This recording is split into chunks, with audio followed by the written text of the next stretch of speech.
নমস্কার, আমি doctor Tuhin Mukherjee, consultant homeopathic physician. আশা করি আপনারা সবাই সুস্থ আছেন এবং ভালো আছেন। আজকে পুনরায় আপনাদের কাছে এলাম আরও একটা বিষয়ে খুব গুরুত্বপূর্ণ কিছু তথ্য শেয়ার করতে। আজকে আমি যে বিষয়টা নিয়ে আলোচনা করব সেটা হলো আমরা কিভাবে আমাদের কিডনিকে সারা জীবন সুস্থ রাখতে পারি এবং সঠিক কিছু উপায় অবলম্বনের মাধ্যমে কিভাবে আমরা সারা জীবনের জন্য সমস্ত ধরনের কিডনি ডিজিজকে প্রিভেন্ট করতে পারি। দেখুন, কিডনি হচ্ছে আমাদের শরীরে খুব হাইলি ভালনারেবল এবং সেন্সিটিভ একটা অর্গ্যান। কেন এই কথা বললাম না, আমাদের শরীরে প্রত্যেকটা এসেনশিয়াল অর্গ্যান, যেমন ধরুন হার্ট, লাংস, লিভার, ইন্টেস্টিনাল ক্যানেল বা নার্ভাস সিস্টেম, এই প্রত্যেকটা অর্গ্যানে যদি কোনো তাদের ফিজিওলজিক্যাল ফাংশন বা স্বাভাবিক কার্যকলাপে সমস্যা হয় বা তারা যদি রোগগ্রস্ত হয়, তাহলে আপনি প্রথমেই অর্থাৎ প্রাথমিক অবস্থাতেই কিছু উপসর্গ বা সাইন্স এবং সিমটমস বাইরে থেকে বুঝতে পারবেন এবং সেই উপসর্গগুলো দেখা মাত্র আপনি ডাক্তারবাবুর সঙ্গে পরামর্শ করবেন এবং আপনার কি সমস্যা হচ্ছে সেটা ডায়াগনোসিস হয়ে চটজলদি ট্রিটমেন্ট হবে এবং আপনি সুস্থ হয়ে যাবেন। এগুলো প্রত্যেকটা অর্গ্যানের ক্ষেত্রেই এই কথাটা প্রযোজ্য। ব্যতিক্রম হচ্ছে কিডনি। কিডনি হচ্ছে এমন একটা অর্গ্যান যেটা কিন্তু আপনার শরীরে ধীরে ধীরে একটু একটু করে নষ্ট হয়ে যেতে থাকলে আপনি তার কোনো প্রাথমিক উপসর্গ বা প্রাইমারি সিমটমস বাইরে থেকে বুঝতে পারবেন না। যেদিন আপনি কিডনি ফেলিওর হওয়ার সিমটমসগুলো বা উপসর্গগুলো বাইরে থেকে বুঝতে পারবেন, সেদিন কিন্তু অনেক দেরি হয়ে গেছে। তখন আপনার কিডনি ফেলিওর অ্যাডভান্স স্টেজে চলে গেছে। যে অবস্থায় চলে গেলে একটা মানুষকে সেই জায়গা থেকে সুস্থ করা বা তাকে বাঁচিয়ে রাখা একটা রীতিমতো চ্যালেঞ্জিং ব্যাপার। এবং বেশিরভাগ ক্ষেত্রেই দেখা যায় অ্যাডভান্সড কিডনি ফেলিওরের পেশেন্টদের লাইফ সাপোর্টিভ ট্রিটমেন্টের মধ্যে রাখতে হয়, যেটাও কিন্তু একটা নির্দিষ্ট সময়ের পরে টোটাল ফেল করে যায়। এই কারণে কিডনিকে বলা যায় হাইলি ভালনারেবল এবং সেন্সিটিভ অর্গ্যান। তা আমাদের শরীরে থাকা এইরকম একটা অত্যন্ত গুরুত্বপূর্ণ এবং হাইপার সেন্সিটিভ অর্গ্যানকে কিভাবে আমরা সুস্থ রাখতে পারি সারা জীবনের জন্য, সেটা জেনে নেওয়া এবং মেনে চলা মনে হয় আমাদের প্রত্যেকেরই মানে এসেনশিয়াল ডিউটি। তা চলুন আমরা জেনে নিই কিডনিকে আমরা কিভাবে সুস্থ রাখতে পারি। আমি 5টা উপায়ের কথা আপনাদের বলবো, যে 5টা উপায় খুব সহজ মেনে চলা, এবং এই 5টা উপায়কে আপনি যদি সিনসিয়ারলি, ডেডিকেটেডলি এবং কেয়ারফুলি সারা জীবন মেনে চলতে পারেন, আমি নিশ্চিতভাবে আপনাদেরকে বলতে পারি আপনি সারা জীবনে কোনোদিন কিডনি ডিজিজে আক্রান্ত হবেন না এবং আপনার কিডনি সুস্থ থাকবে। কি কি চলুন জেনে নেওয়া যাক। প্রথম হচ্ছে, কিডনিকে সুস্থ রাখতে গেলে আপনাকে জল পান করার সঠিক পদ্ধতি অবশ্যই মেনে চলতে হবে। আমাদের 24 ঘন্টায় কতটা জল পান করা উচিত, এই বিষয়টা নিয়ে আমাদের সোসাইটিতে ভীষণ রকম ভুল কিছু মানে তথ্য আমরা দেখতে পাই। ক্লিনিকে বিভিন্ন পেশেন্ট আমাকে কোনো সময় বলেন যে ডাক্তারবাবু, কিডনিকে ঠিক রাখতে গেলে তো প্রচুর পরিমাণে জল খেতে হবে। কেউ আবার বাস্তব জীবনে ঠিক তাই করেন, সারাদিনে 4-5 লিটার জল খেয়ে ফেলছেন। কেউ প্রত্যেকদিন সকালবেলা ঘুম থেকে উঠেই একেবারে 1 লিটার পুরো জল খেয়ে নিলেন। কেউ আবার বলেন যে দিনের মাথায় 8-9 গ্লাস জল তো অবশ্যই খেতে হবে কিডনিকে সুস্থ রাখার জন্য। এখন বিভিন্ন জনের বিভিন্ন রকম মত, কিন্তু আমি আপনাদের আজকে একটা সঠিক তথ্য জানিয়ে রাখি। দেখুন, কিডনিকে সুস্থ রাখতে গেলে জল পান করার একটা সঠিক নিয়ম আছে। আপনি 24 ঘন্টায় কতটা জল পান করবেন বা করা উচিত, সেটা কিন্তু সম্পূর্ণরূপে আপনার বডি ওয়েটের উপর ডিপেন্ড করে। কিরকম, আমি একটা ছোট্ট এক্সাম্পল দিয়ে আপনাকে বুঝিয়ে দিই। ধরুন আপনার বডি ওয়েট হচ্ছে 50 কেজি, তাহলে আপনি এই 50-কে 30 to 40 মিলিলিটার দিয়ে মাল্টিপ্লাই করুন। যদি আপনি 50-কে 30 দিয়ে মাল্টিপ্লাই করেন, কত দাঁড়াবে? 1500, 1500।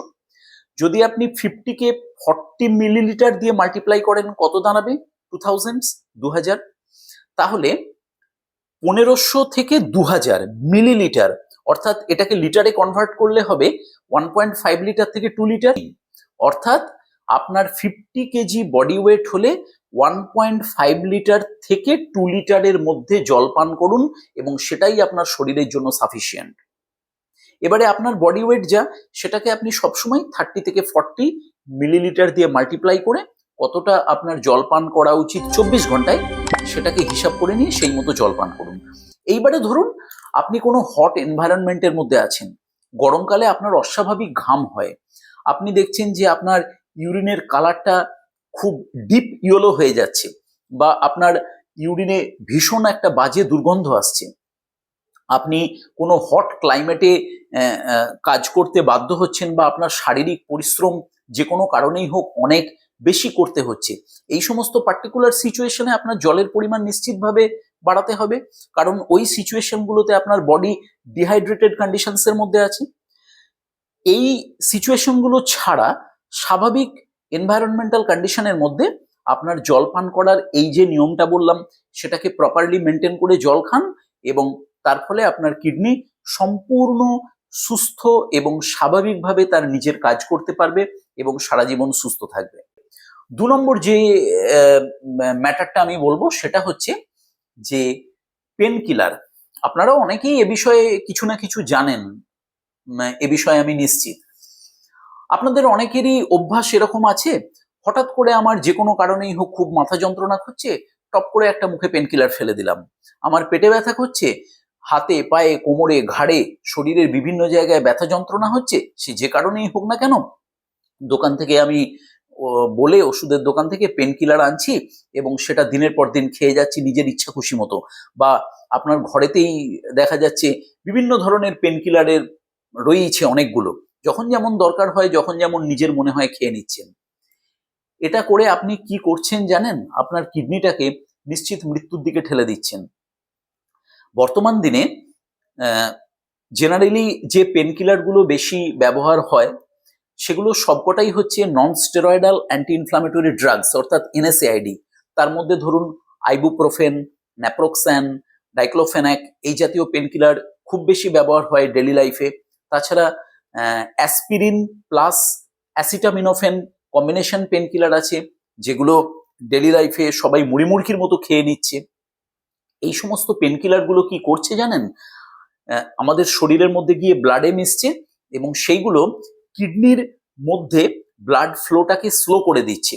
এই সমস্ত এনএসএআইডি পেনকিলারগুলো কি করে, কিডনির মধ্যে যে সমস্ত অসংখ্য সরু সরু ব্লাড ভেসেলস আছে সেগুলোকে কনস্ট্রিক্ট করে দেয় এবং কিডনির মধ্যে রক্ত চলাচলটাকে কমিয়ে দেয়, কিডনি টিস্যুর মধ্যে তার ফলে অক্সিজেন সাপ্লাইটা কমে যায় এবং কিডনির যে নর্মাল কাজ, অর্থাৎ ওয়েস্ট প্রোডাক্ট বা বর্জ্য পদার্থটাকে ফিল্টার করে বাইরে বার করে দেওয়া, সেই কাজটাই ধীরে ধীরে হ্যাম্পার্ড হতে থাকে এবং কিডনি ড্যামেজ হতে থাকে। শুধু তাই নয়, অতিরিক্ত পেনকিলার কিন্তু সল্ট এবং ওয়াটার রিটেনশন করায় কিডনির মাধ্যমে, অর্থাৎ জল এবং বাড়তি লবণ যেটা কিডনি ইউরিন দিয়ে পাস আউট করে দিত সেইটাকে পুরোপুরি না করতে পেরে কিছুটা আবার ভেতরে ঢুকিয়ে আপনার রক্তে মিশিয়ে দেয়। তার ফলে আপনার ধীরে ধীরে ব্লাড প্রেশার বাড়তে থাকে, যেটা ইনডিরেক্টলি কিডনিকে আবার ড্যামেজ করতে থাকে। কিছু পেনকিলার আছে যেগুলো কিন্তু কিডনির টিস্যুকে এবং কিডনির ভেতরের যে ফিল্ট্রেশন এরিয়া আছে সেখানে কিছু অ্যালার্জিক রিয়াকশন তৈরি করে, দিয়ে ইন্টারস্টিশিয়াল নেফ্রাইটিস তৈরি করে। তা এই যে বিভিন্ন মানে প্যাথোলজিক্যাল কন্ডিশনগুলো বললাম, তার মাধ্যমে কিন্তু অ্যাকচুয়ালি যেটা তৈরি হয় সেটাকে বলা হয় অ্যানালজেসিক নেফ্রোপ্যাথি, অর্থাৎ পেনকিলার খাওয়ার জন্য কিডনি ড্যামেজ। সুতরাং যদি আপনি আপনার কিডনিকে সুস্থ রাখতে চান, সত্যি সত্যিই যদি চান, তাহলে ডাক্তারবাবুর পরামর্শ ব্যতীত কোনো পেনকিলার খাবেন না। আপনার যদি কোথাও কোনো ব্যথা যন্ত্রণা হয় চেষ্টা করুন অন্য উপায়ে সেটাকে কন্ট্রোল করার, যেমন আপনি ঠান্ডা গরম সেঁক দিতে পারেন। অনেক সময় বাজারে বিভিন্ন রকমের পেনকিলার স্প্রে পাওয়া যায় যেগুলো সারফেসের ওপরে কাজ করে সাময়িকভাবে আরাম দেয়। আপনি দরকার হলে হোমিওপ্যাথিক মেডিসিন খেতে পারেন, এরকম অনেক হোমিওপ্যাথিক মেডিসিন আছে যেগুলো যন্ত্রণা কমায় কিন্তু তার কোনো রকম কোনো সাইড এফেক্ট নেই, সেই ধরনের ওষুধ ডাক্তারবাবুর পরামর্শ মতো খেতে পারেন। কিন্তু কখনোই নিজের ইচ্ছা খুশি মতো মুড়িমুড়কির মতো পেনকিলার খাবেন না, সেক্ষেত্রে আপনি ডেফিনেটলি আপনার কিডনিকে ধ্বংসের দিকে টেনে নিয়ে যাচ্ছেন এবং আপনি জানতেও পারবেন না একদিন আপনার কিডনি কিভাবে কমপ্লিটলি ড্যামেজ হয়ে যাবে। সুতরাং এই পেনকিলার খাওয়ার অত্যন্ত বাজে অভ্যাস থেকে নিজেকে মুক্ত করুন। তিন নম্বর যে কথাটা বলবো সেটা হচ্ছে হাই সল্ট ইনটেক বন্ধ করুন। এই জিনিসটা কিন্তু মারাত্মক ক্ষতিকারক। দেখুন, আমরা সারাদিনে সকাল থেকে রাত্রির পর্যন্ত যত খাবার দাবার খাই, সেই খাবারের মধ্যে যতটুকু লবণ থাকে সেইটুকু লবণই আমাদের শরীরের জন্য যথেষ্ট। যথেষ্ট না বলে বলতে পারি মোর দ্যান এনাফ। তার বেশি একটুও লবণ কিন্তু আপনার শরীরে প্রয়োজন নেই। আপনি যদি বাড়তি লবণ খান, যে কোনো উপায়ই হোক না কেন, সেটা কি করবে, আপনার রক্তের মধ্যে যাওয়ার পরে আপনার ব্লাড প্রেশারটাকে বাড়িয়ে দেবে। এবং আপনার যদি ব্লাড প্রেশার একটু একটু করে বাড়তে থাকে, সেটা কিডনির যে গ্লোমেরুলাস অর্থাৎ মেন ফিল্ট্রেশন এরিয়া, সেইটার উপর অতিরিক্ত বেশি চাপ তৈরি করবে। কিডনির ভেতরে সরু সরু অসংখ্য রক্ত জালিকা থাকে, সেগুলোকে কনস্ট্রিক্ট করে দেবে। বেশি রক্তচাপ বেড়ে গেলে সেগুলোকে ফাটিয়েও দিতে পারে এবং তার ফলে আপনার কিডনি গ্র্যাজুয়ালি ড্যামেজ হয়ে যাবে। অতিরিক্ত পরিমাণ লবণ আপনার শরীরে গেলে, একটু আগেই যেটা আমি বললাম, কিডনির অন্যতম গুরুত্বপূর্ণ কাজ জল এবং লবণটাকে শরীরের বাইরে বার করে দেওয়া, তখন কিডনি সেটা পুরোপুরি করতে পারবে না।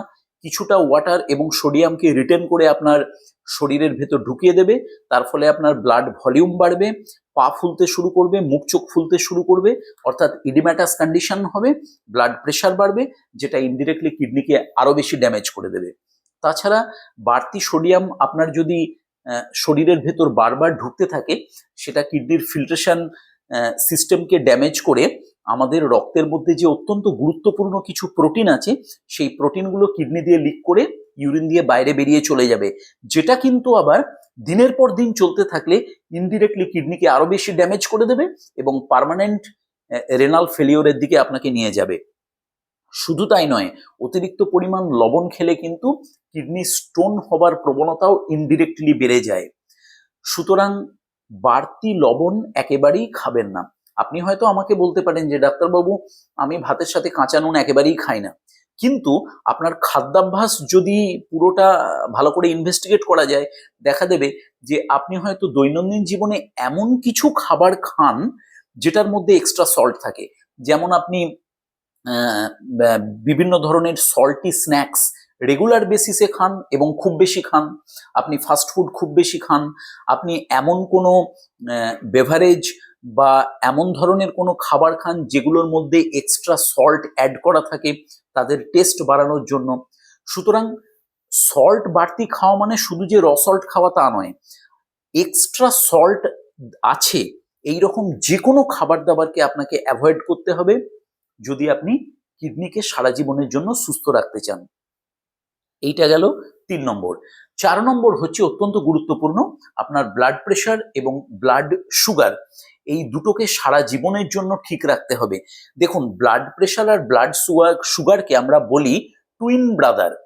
অর্থাৎ মানেটা কি, আপনার যদি ব্লাড সুগার নর্মাল থাকে, শুধুমাত্র ব্লাড প্রেশার কোনো কারণে হাই, সেটাকে আপনাকে অবশ্যই নর্মাল রাখতে হবে। কারণ দীর্ঘদিন যদি আপনার ব্লাড প্রেশার হাই থাকে এবং সেটা যদি কন্ট্রোলে না রাখতে পারেন, সেটা আপনার কিডনির ভেতরে থাকা সরু সরু রক্তবাহগুলোকে আস্তে আস্তে সংকুচিত করে দেবে, সেগুলোকে শক্ত করে দেবে এবং সেগুলোকে দুর্বল করে দেবে। এবং ব্লাড প্রেশার অতিরিক্ত বেড়ে গেলে কিডনির মধ্যে থাকা অসংখ্য সরু সরু রক্ত জালিকাগুলো অনেক সময় ফেটেও যেতে পারে। শুধু তাই নয়, হাই ব্লাড প্রেশার কিডনির মধ্যে ব্লাড সার্কুলেশনটাকে কমিয়ে দেবে, তার ফলে কিডনি টিস্যুর মধ্যে অক্সিজেন সাপ্লাইটা কমে দেবে এবং কিডনি টিস্যু ধীরে ধীরে স্কারিং হবে এবং নষ্ট হয়ে যাবে। এইভাবে কিডনির নর্মাল যে ফিল্টার করার ক্যাপাসিটি, সেটাও ধীরে ধীরে ড্যামেজ হয়ে কিডনি নষ্ট হয়ে যাবে। আর যদি আপনার ব্লাড সুগার বেশি থাকে, কতটা বেশি, আপনার ফাস্টিং ব্লাড সুগার লেভেল অর্থাৎ যেটা আমরা খালি পেটে দেখি, সেটা যদি 180-র ওপরে থাকে, সেটা কিন্তু ভেরি ডেঞ্জারাস। সবসময় আপনাকে জেনে রাখতে হবে আপনার ব্লাড সুগার লেভেল ফাস্টিংয়ে যেন সর্বদাই 180-র নিচে থাকে। এইটাকে বলা হয় থ্রেশহোল্ড ভ্যালু। 180-র ওপরে চলে যাওয়া মানে আপনার রক্তের মধ্যে প্রচুর পরিমাণে গ্লুকোজ জমে গেছে। এইবারে ধরুন, কিডনির কাজটা কি, একটা ফিল্ট্রেশন অর্গান, আমাদের শরীরে জমতে থাকা ওয়েস্ট প্রোডাক্ট বা বর্জ্য পদার্থগুলোকে ছেঁকে বাইরে বার করে দেয়। অতিরিক্ত পরিমাণ সুগার আপনার কিডনির মধ্যে থাকা যে ব্লাড ভেসেলস গুলো, যেগুলোর মাধ্যমে ব্লাডটা ফিল্টার হচ্ছে, সেই ব্লাড ভেসেলস গুলোকে ব্লক করে দেবে, সেগুলোকে কমপ্লিটলি ড্যামেজ করে দেবে এবং তার ফলে ব্লাডের মধ্যে থাকা এসেনশিয়াল যে প্রোটিনগুলো আছে কিডনি দিয়ে লিক করে বাইরে বেরিয়ে যাবে এবং তার ফলে কিডনি আপনার পার্মানেন্টলি ড্যামেজ হবে। আবার আপনার যদি ব্লাড সুগার কন্ট্রোলে না থাকে, সেটাও কিন্তু দীর্ঘদিন ধরে থাকতে থাকতে আপনার ব্লাড প্রেশারকে বাড়িয়ে দেবে। অর্থাৎ ব্লাড প্রেশার এবং ব্লাড সুগার এই দুটোকে আমি আগেই বললাম টুইন ব্রাদার, একটা থাকলে কিন্তু আরেকটাকে বাড়িয়ে দেবে। সুতরাং ব্লাড প্রেশার এবং ব্লাড সুগারকে আপনি যদি সারা জীবনের জন্য কন্ট্রোলে রাখতে পারেন, আপনার কিডনি সম্পূর্ণ সুস্থ থাকবে। যাদের ব্লাড প্রেশার স্বাভাবিক আছে, আমার তাদের কাছেও অ্যাডভাইস যে আপনারা মাসে একবার বা 2 মাসে একবার ব্লাড প্রেশার চেক করুন। যাদের ব্লাড প্রেশার একটু বেশির দিকে আছে বা হাইপারটেনশনের ওষুধ খান, তারা তো সপ্তাহে একবার বা 15 দিনে একবার নিজেদের ব্লাড প্রেশার চেক করে রাখবেন। যাদের অলরেডি সুগার হাই আছে, তারা অবশ্যই নির্দিষ্ট সময়ে অন্তর অন্তর ব্লাড সুগার চেক করুন, নিয়মিতভাবে ওষুধ খান এবং আপনাদের লাইফস্টাইলের কিছু পরিবর্তন ঘটিয়ে এই দুটোকে খুব সহজেই কন্ট্রোল করতে পারবেন। এবং এই দুটো কন্ট্রোলে থাকলে নিশ্চিতভাবে সারা জীবন আপনি সমস্ত ধরনের কিডনি ডিজিজকে প্রিভেন্ট করতে পারবেন এবং আপনার কিডনি সুস্থ থাকবে। আর 5 নম্বর এবং সব শেষ হচ্ছে হেলদি ডায়েট। কিডনিকে সুস্থ রাখার জন্য দেখুন, ডায়েট ভেরি এসেনশিয়াল। এমন কোনো খাবার আপনার নিয়মিত খাওয়া চলবে না যার মধ্যে ট্রান্স ফ্যাট বেশি আছে, যার মধ্যে স্যাচুরেটেড ফ্যাট বেশি আছে, যার মধ্যে এক্সট্রা সল্ট এবং এক্সট্রা সুগার আছে। এই খাবারগুলোকে আপনি খুব ভালোভাবে এবং সচেতনভাবে অ্যাভয়েড করার চেষ্টা করুন। আপনি কালেভদ্রে মাঝে সাঝে খেলেন, তার জন্য কোনো সমস্যা নেই, কিন্তু যদি আপনার নিয়মিত এই খাবারগুলো খাবার অভ্যাস থাকে, নিশ্চিতভাবে আপনার কিডনি ড্যামেজ হবেই, যেটাকে আপনি আটকাতে পারবেন না। কিডনি হেলদি খাবার অনেক রকম আছে, যেমন আমি ছোট্ট করে 2-1টা এক্সাম্পল দিই। ভেজিটেবলসের মধ্যে ফুলকপি, বাঁধাকপি, রসুন, পেঁয়াজ, এই জাতীয় ভেজিটেবলসগুলোর মধ্যে পটাশিয়াম এবং ফসফরাস তুলনামূলকভাবে কম থাকে। পটাশিয়াম এবং ফসফরাস এই দুটো এলিমেন্ট কিন্তু কিডনির জন্য ক্ষতিকারক, বিশেষ করে যাদের কিডনির আবার সমস্যা আছে তাদের জন্য আরো ক্ষতিকারক। আবার ধরুন, ফ্রুটসের মধ্যে সমস্ত ধরনের বেরি ফ্রুট বা আপেল কিডনির জন্য ভীষণ ভালো, কারণ এগুলোর মধ্যে অ্যান্টিঅক্সিডেন্ট প্রচুর পরিমাণে থাকে আর পটাশিয়াম কম থাকে। আবার ধরুন, প্রোটিনের মধ্যে যে কোনো ধরনের সামুদ্রিক মাছ যেগুলোতে ওমেগা 3 ফ্যাটি অ্যাসিড বেশি থাকে, ডিমের সাদা অংশটা যেটা পিওর অ্যালবুমিন, সেটা কিডনির জন্য ভীষণ ভালো। আর চিকেন আপনারা অবশ্যই খেতে পারেন। মাংসের মধ্যে চিকেন চর্বি ছাড়া, ফ্যাটটাকে বাদ দিয়ে বা মোটা যে স্কিনটা থাকে মাংসের ওপরে, সেটাকে বাদ দিয়ে আপনি খান, যেটা কিডনির জন্য নিঃসন্দেহে ভালো। এই জাতীয় খাবার খাবার মানে অভ্যাস করুন এবং সমস্ত ধরনের fast food, junk food, packet food এবং বিভিন্ন ধরনের মানে স্ন্যাক্স যেগুলোর মধ্যে প্রচুর পরিমাণে বাড়তি লবণ দেয়া থাকে, বিভিন্ন ধরনের বেভারেজ যেগুলোর মধ্যে এক্সট্রা সুগার অ্যাড থাকে, বিভিন্ন ধরনের ফ্রুট জুস মার্কেটে কিনতে পাওয়া যায় যেগুলোর মধ্যে এক্সট্রা সুগার অ্যাড থাকে বা সল্ট অ্যাড থাকে, এই সমস্ত জিনিসগুলোকে আপনি যদি অ্যাভয়েড করতে পারেন, তাহলে নিশ্চিতভাবে জেনে রাখুন আপনার কিডনি সারা জীবনের জন্য সুস্থ থাকবে। আর সব শেষ, যেটাকে আমি পয়েন্টের মধ্যে ধরছি না, সেটা হচ্ছে যাদের ধূমপান করার এবং ক্রনিক অ্যালকোহল খাবার অভ্যাস আছে, তারা অবশ্যই এই দুটোকে পরিত্যাগ করুন। আপনারা প্রত্যেকেই জানেন, এটা নিয়ে নতুন করে কিছুই বলার নেই। ধূমপান এবং অ্যালকোহল শুধু কিডনি নয়, আপনার শরীরের হেড টু ফুট প্রত্যেকটা অর্গ্যানকে কমপ্লিটলি এবং স্লোলি ড্যামেজের দিকে নিয়ে যাবে। তার মধ্যে kidney one of the more important organ, যেটা ড্যামেজ হলে আমি প্রথমেই বলে দিয়েছি আপনি কিছুই বুঝতে পারবেন না। যখন বুঝতে পারবেন তখন সেই অর্গ্যানটা আপনার কমপ্লিটলি শেষ হয়ে গেছে। সুতরাং স্মোকিং এবং অ্যালকোহলের অভ্যাসকে আপনি যদি পুরোপুরি ত্যাগ করতে পারেন, জেনে রাখুন আপনার কিডনি সারা জীবনের জন্য সুস্থ থাকবে এবং সমস্ত ধরনের কিডনি ডিজিজকে আপনি সাকসেসফুলি প্রিভেন্ট করতে পারবেন। তাহলে এই 5টা খুব সাধারণ নিয়মকে মেনে চলে আপনি আপনার কিডনিকে সুস্থ রাখুন এবং সারা জীবনের জন্য সমস্ত ধরনের কিডনি ডিজিজ থেকে নিজেকে প্রোটেক্ট করুন। ভালো থাকুন, সুস্থ থাকুন। নমস্কার।